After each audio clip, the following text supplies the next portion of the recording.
to another episode of the Safe to Speak On It podcast. I am your host, Jameer, and the other me that you thought was me is actually my brother Shahad. If you're new to the channel, you already know I need you to hit that like button, subscribe to the channel, and crack that bell to stay up to date on all future uploads. It helps us reach more people, and it means so much. We appreciate the love. And without further ado, cue that intro. Daddy, that's classic. In today's episode, we are finally capping off our time with Hell's Paradise. They stopped at 13 episodes. Alright, so we clear. Season 1 is a wrap. We are finally done.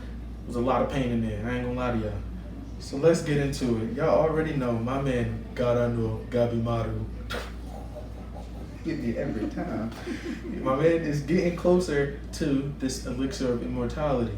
And we learned that it's made from the humans that these cats body on the island. You know what I'm saying? Crazy. Right? And my man goes against these, what do they call them? The Tensen. They call them Tensen. The Tensen. These are the immortals of the island. They rule the island, and they're quote unquote immortal, because you did find out you can kill them. Kind of like the gods. These are what the people worship and stuff like that. They're obviously being fed nonsense and solve the fallacy, but they don't really know that yet. And my man Gabimaru is learning what the power system on the island known as Tao. And we already know that this man was a killer before. With Tao, he is a whole nother animal, bro. That's where I'm at right now, my man. Just take over for me. Yeah, I feel like that wraps up the story of what we're getting into right now. I would say his purpose has not changed at all. As we know what it is, get back home to his white view. And by any means necessary, he's going through it. He's changing in the process, but the goal ain't changed at all. He's going to make sure he become what he needs. It's actually kind of dope. This is kind of like his trial to become the man that he wants to be for her. It's dope. It's one hell of a love story. Like, it's one incredibly gruesome love story, and I love it. You know what I'm saying? I really want him to get back to his wife. We love her too. And again, I would say as we get into the main conflict, Tenzin, they are again these quote unquote immortal beings, and it's almost impossible to kill them, which is why they get labeled immortal. But Gabimaru is one of the Iwagakure shinobi. And that man gets busy. So we're gonna get into that. How you saying his conflict? Alright, yeah, and what I love about that, right, is this Tao that we were telling y'all about, right? As you learn Tao, you come to realize that one person's Tao can be the weakness of another. So if it's kind of like how elements oppose each other, fire against water, earth and wind, so on and so forth. So if my Tao is effective to yours, I'm your opponent. Like, I am your weakness now. And it's a wrap for you. Now we get to understand why Gabimaru was able to stand his own against the Tensen he went against. Because he was the opposite of him. He was the weakness. That is perfect. Yo, that goes perfectly into why it's important.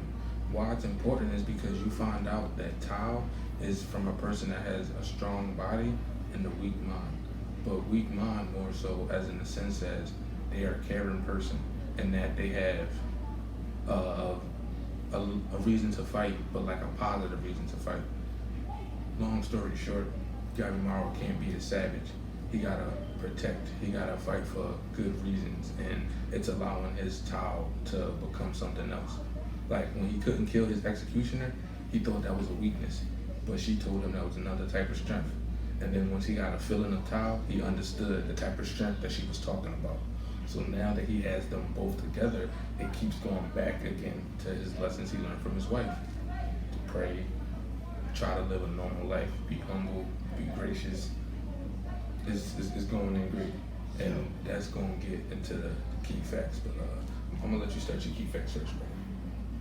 No, you can actually hold on to that. There was something I just thought about, right? Something I just thought about. Do you think they listen to Jordan Peterson? Yeah, that sounds wild, right? I know that might sound wild, but you know, Jordan Peterson's whole moniker is about being a monster, but having control over your monster. Not every man should be dangerous, but capable of danger. No, 100%. But Jordan Peterson probably came from them. Tao, or this Taoism, this system is from the Chinese religion, Taoism.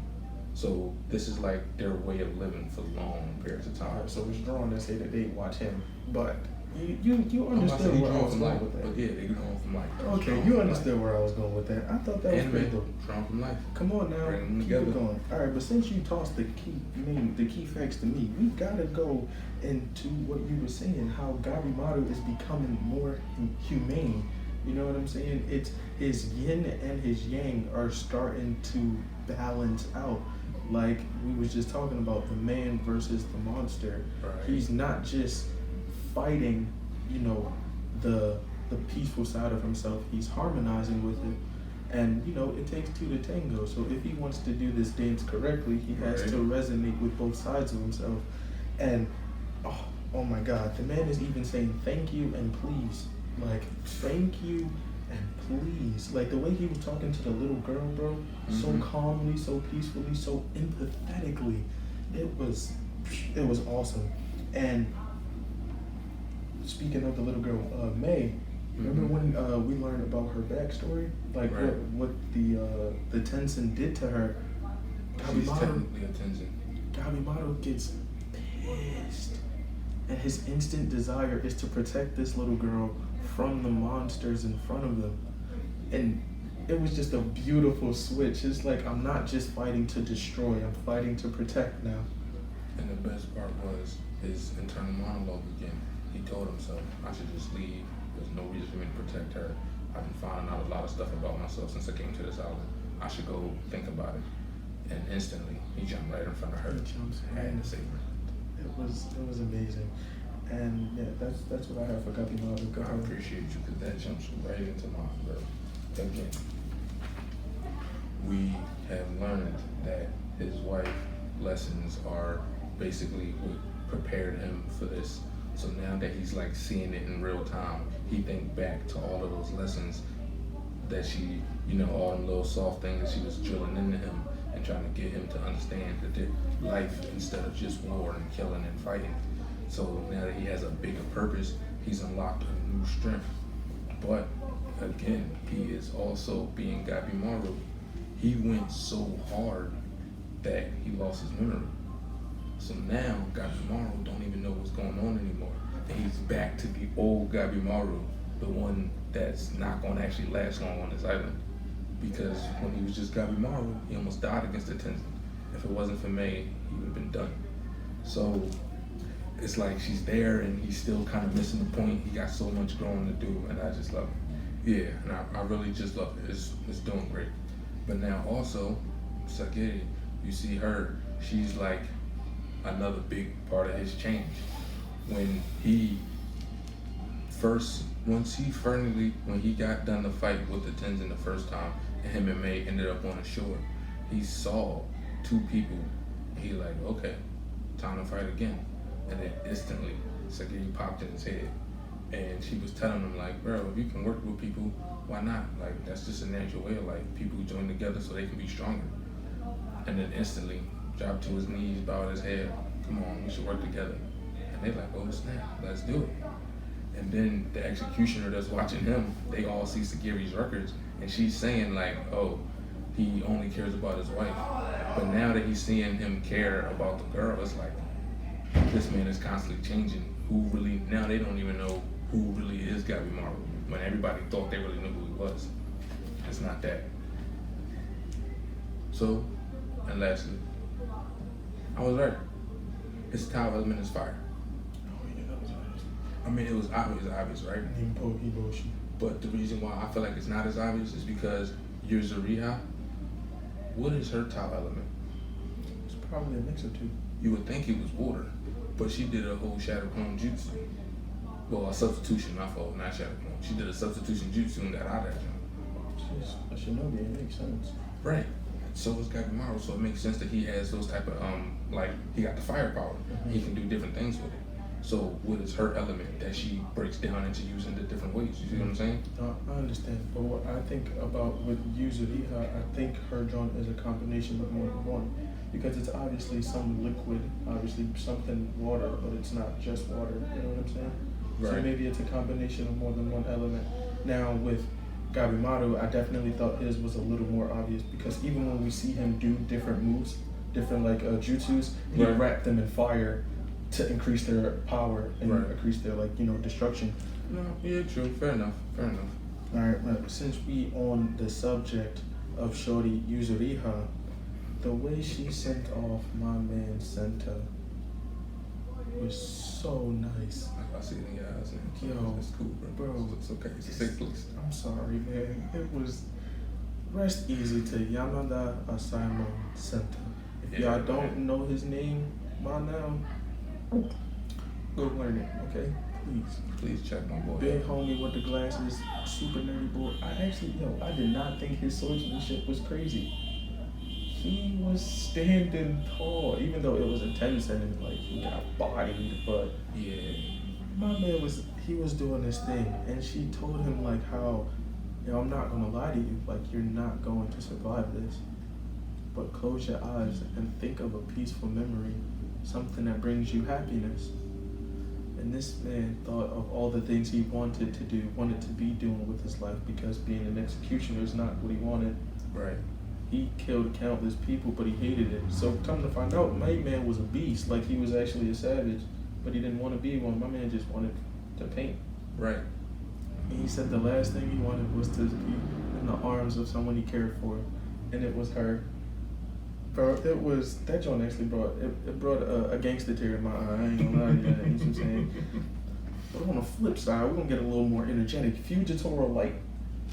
I never learned his name, so I called him Fujitora Light. I'm pretty sure Shino. The blonde swordsman? Yeah. Yeah, I think Oh Shino. my gosh. I did not know. Well, I don't know why I acted like I didn't know. All the blonde characters in anime just turned out to be complete And he savages. got white hair. I was blonde and he got white hair. Come on. They made him the savage he was supposed to be. My man was nasty with. Stop playing with him. Nah, bro, Playing he with was him. dope. Oh my god. And then Sagiri, right? Mm-hmm. I think Ming-Man was watching Demon Slayer. You saw how she started doing breathing techniques to increase her Tao? Well, her Tao was increasing with every breathing technique, like every sword stroke. Yeah. I thought it was so tough. No, yeah, for sure. And that's a great one into my side, John, because I was hoping you caught it when you saw it, but you only thought of Demon Slayer. So I thought of Demon Slayer in Kaiju number 8. We talked about Kaiju number 8 before. You know it, my man. Iharu Fushihori, my fault. Furuhashi, that's my bad. Ihara. Yeah, he was fighting with Reno when Reno had the number 5 weapon, number 6 weapon, and he is the one that can at the moment he's normally running, he's not that strong, but at the moment of firing his gun, his joint jump to like 50-40% every time. Boom, then come back down. He run, slide, do what he gotta do, get right back in attack position, jump to 40. And that's basically what she was doing. When she was waiting for her moment, she was just calming down. And then as soon as she got her chance, you seen her breathe, the Tao exploded. It definitely looked like Demon Slayer, but like I also had to think to the Kaiju. I had to, you know what I'm saying? We well rounded around here, right? And then another one with Senta. I felt bad that my man died, but at the same time, like that was a good death for him. And considering his situation, that was a good way for him to pass on for sure. But also at the same time, right? Remember when Sagiri was saying that she thought it was surprising he had like some type of feelings for Yuzuriha, even though it was more so of admiration. He wasn't like in love with her or nothing like that. It was more so out of admiration. And I'm like, why does she think that's weird when she admires Gabimaru? And then it made me realize that like a lot of these people aren't really like close. Then they will realize a lot of them are alike. And it's like, y'all already an unlike clan because y'all executioners. Why not intertwine and become more like, peaceful with each other? I actually thought the same thing because it's like, yo, we have a pretty ghastly job. Like, bro, we Definitely should try to, kill all the time. we Like, should definitely try to, each coagulate. and every one of them, they all deal with that in their own way. And the way that they deal with basically like bonding is telling Shorty to stay away from it. Like, this isn't the life that you want. Right. And she's like, nah, I'm gonna be the best one, like, ever. That's just my duty. But they all secretly in their own world. Like, this is a clan, but everybody's solo. Right. Like, you were absolutely right. And then that also leads into the last one. So, Sagiri and her admiration for Gabimaru. She found out that there was no elixir and instantly just crapped the bed. She stopped moving, breathing got hard. She had to stop and think for a second. And if it wasn't for another criminal, use rehab, bring her out of it, yeah, she died on the spot too. She was not focused for a second. And the Tenzin are nothing to play with. If you ain't watching, I'm not sure why. 13 episodes. It's on Crunchyroll. Go check them out. And if you're gonna be like me, go to Viz Media so you can read it, because that's what's happening. He had a reader, but I read sometimes. I read some like anime, some jokes. I don't read all. I'm not sure with it, but I don't judge. I don't judge. That's why I say what's to speak on it. You feel me? We gonna go into the second anime, right? But before we do that, if you've been watching this long, I mean, you might as well, right? Go on, hit that like button, subscribe to the channel, and ring that bell to stay up to date on all uploads. We appreciate y'all. Now, my good brother, pre-bring in anime number 2. Of course. We are also back to Castlevania. So now, as we last spoke on Castlevania, right? We finished the first season, and the first season only had 4 episodes. To remind you guys, it started as a video game way back in 1986, and then it got made into an anime in 2017 in July. This is on Netflix, so check them out. Powerhouse Animation Studios and Federator Studios all came together to make this. It was beautiful. I'm loving it.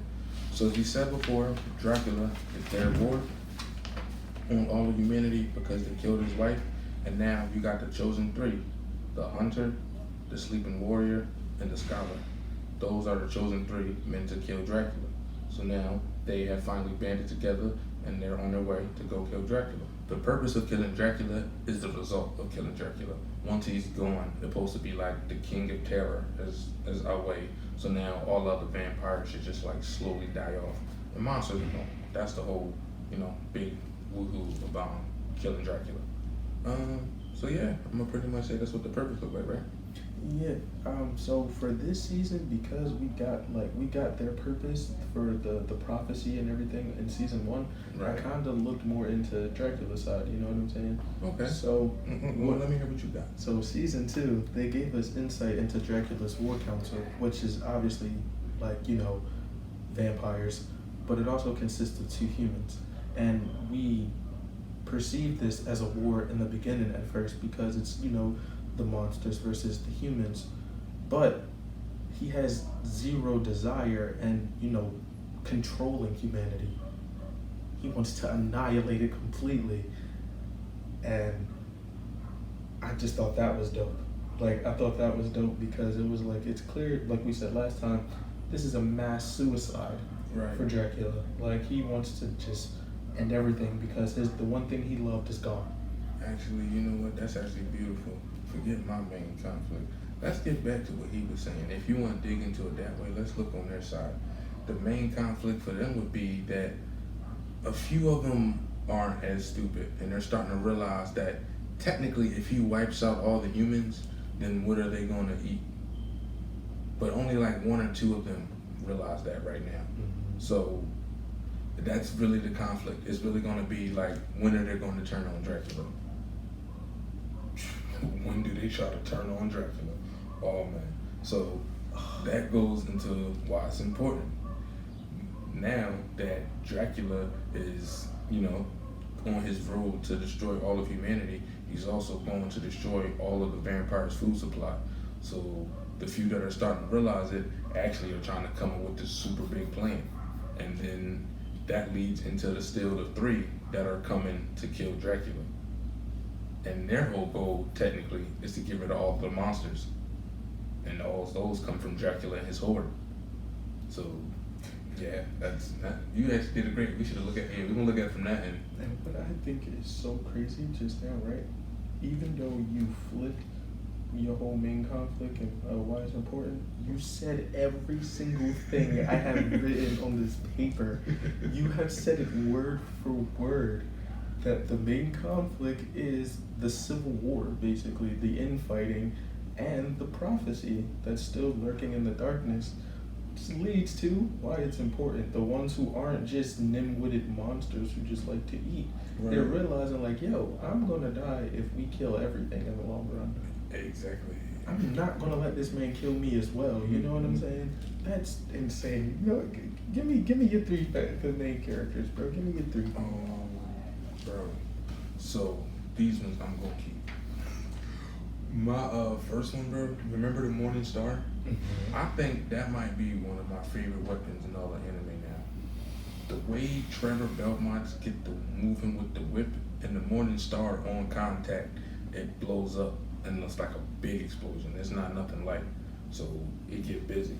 But the great part about that is that's in the game. That's actually the ultimate power up. Like every game at the end, they get a whip that explodes. That makes so much sense. Yeah, I'm about to say, it's because it's really that powerful, bro. Like, imagine having that. Bro, they remake one of these games or something. And then, my fault, go ahead, bro, man. What I loved about that, you know, that made me, what that reminded me of? Right. Shang-Chi. The sister and the weapon that she uses, and it has dragon skin at the blade, so they explode on contact. Yeah. Yo, they working right now. They doing something great. Anime coming to life. That's all I'm saying. And then again, all of these powers that we getting from Alucard, when he turned into a wolf, he got a sword that he controlled kinetically, and the boy is super fast. All of the moves are from Symphony of the Night. I think that's really dope that like they brought a video game to life and like it looked a lot doper than you would expect from most video games. Like I think that's really amazing. And like you were saying before in the last episode, Alucard is definitely a teenager in a grown man's body. So good to be right. He is definitely just a grown man, a teenager in a grown man's body because all he do is bicker with Trevor back and forth. And Trevor like knows he's a grown man, but like chooses to act like a child. That's hilarious. I love it. All right, your turn, brother. All right. The first thing I had is the change in Trevor. How even though he's obviously still a really big man child, like he's growing up. Like you learn more about him and the Belmont family. You learn that Trevor was kind of the black sheep. Like he left home when he was like 12 or 13. And he's been on his own since. Like, not to mention his bond, like his relationship with his family wasn't good. Like, so the fact that he's so immature, it kind of makes sense. But Sypha and Alucard, they like bring the best out of him slowly but surely. Like, it's obvious that the Alucard and Trevor, they have the, their their big brother, little brother bouts. But like he said you're a bastard, but you're the bastard I chose to fight beside. And that was it, like that, and that was their bond. It's like, yo, they be telling each other F you and F you too, like go ahead, die, and all this other stuff, but at the end of the day, they still got each other's back. And Sypha, she's literally, you can clearly see that they're falling for each other, but like every time, like each conversation with them, it builds. She's learning more about him. He's talking more. It's like he rediscovered his purpose by traveling with Sypha and Alucard. I thought that was really awesome. And the last thing I had for Trevor was, you already said it, that damn Morning Star whip. Oh my God. Yeah. Probably the greatest weapon in anime next to Emma. I'm still standing on that. Next to Emma. If you don't want to watch Castlevania, but you want to see about this whip, why it's so crazy, just watch episode 8. Literally, season 2, episode 8. The first 5 minutes. Crazy. But getting into the episodes, in episode 7, you remember the music you hear? So in episode 7, Trevor fights these 3 monsters that are actually also from the game, which is pretty cool. But once he kills those monsters, him, Cypher, and Alucard, they all shoot up on a little block of ice, and they stand up staring at Dracula's castle. That music you hear in the background, that's actually a popular song from Bloody Tears. Bloody Tears? Yeah, I'm pretty sure that's a group. Like a rock band? Yeah, I wouldn't know nothing about that.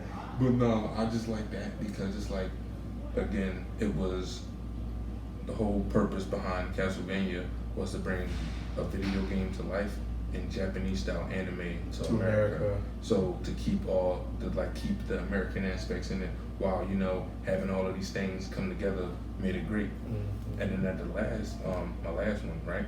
No, not my last one. Sorry, brothers. My next one is the last shot on episode 7. You see Alucard, Cypher, and Trevor staring up at Dracula's castle. Once you beat the game, that's actually the the last shot that you get.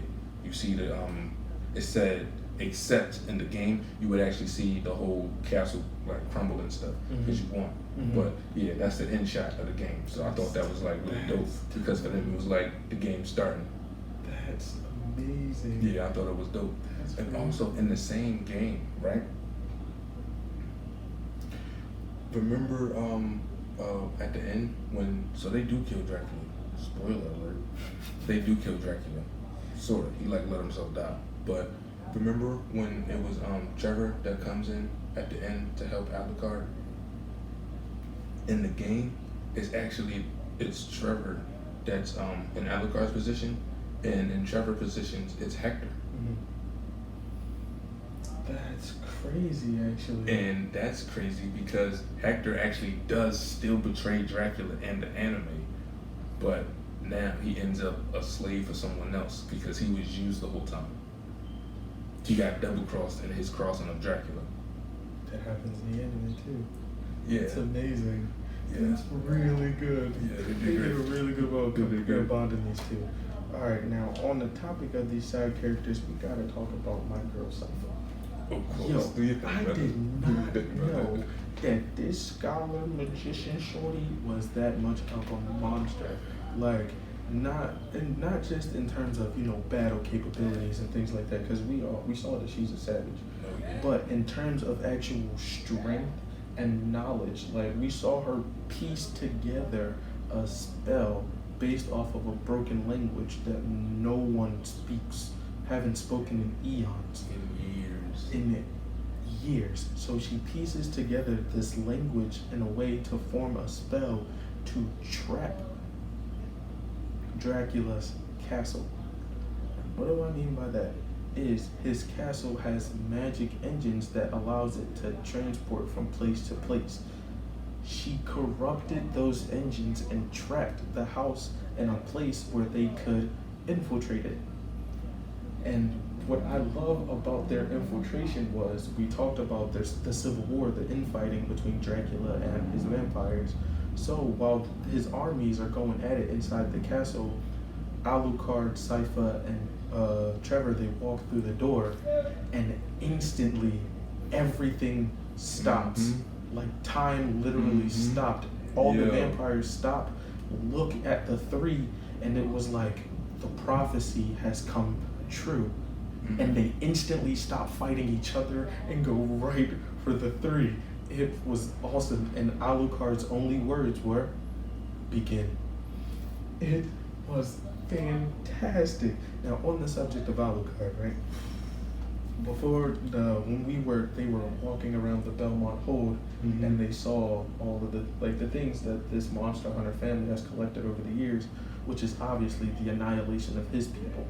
So his facial expression was walking around it, he was incredibly disgusted, and you would expect that. But the way that it was written, it was just they showed him in a much more mature light than you would expect. You see skulls of vampires that they've taken out over the years, and it just you would expect him to freak out about that. And Cypher, she noticed it, and she mentioned yo, you don't look too happy. Bruh, what I'm looking at here are the memoirs of people who annihilated mine. So no, I don't feel too great. But yeah, I just thought Alucard as a character was written so well. Obviously they designed him in a game immaculately. Like, Right. this was awesome. And after all of this was done, after the battle was complete, Alucard was ready to make Dracula's castle his tomb. He said, "Let it be my grave. I'll die here." Trevor said, He said, "Your father's people down below, and your mother's people up top." He gave him the Belmont Hold. He gave him the whole house, and he has Dracula's castle now. So he has the knowledge of his dad and all the mythical supernatural stuff and all of the knowledge of humanity. And Trevor told him to protect it, defend it, and make good use of it. It was beautiful. Yeah. I thought the way that was crafted showed like the camaraderie that was obviously gained. Like we talk about shared trauma bonding. Shared trauma is the realest way to, stick with someone. If we almost die together, like, that's it. Like, if we escape death together, we're pretty much bonded for life. Like, especially if you helped too. Like, it was got out of that thing. Like, it was so good. So yeah, that pretty much wraps up today's episode. Thank you all for tuning in today. It really helps the community grow. Without y'all, there was no us. I want you guys to please leave all your thoughts and questions down below. We're going to get to those in future episodes. Like the video, it really helps us reach more people here on YouTube. Subscribe so that you're locked into the channel. And hit that noti bell so that you are notified for every episode. We have been your hosts, Shahad and Jameer.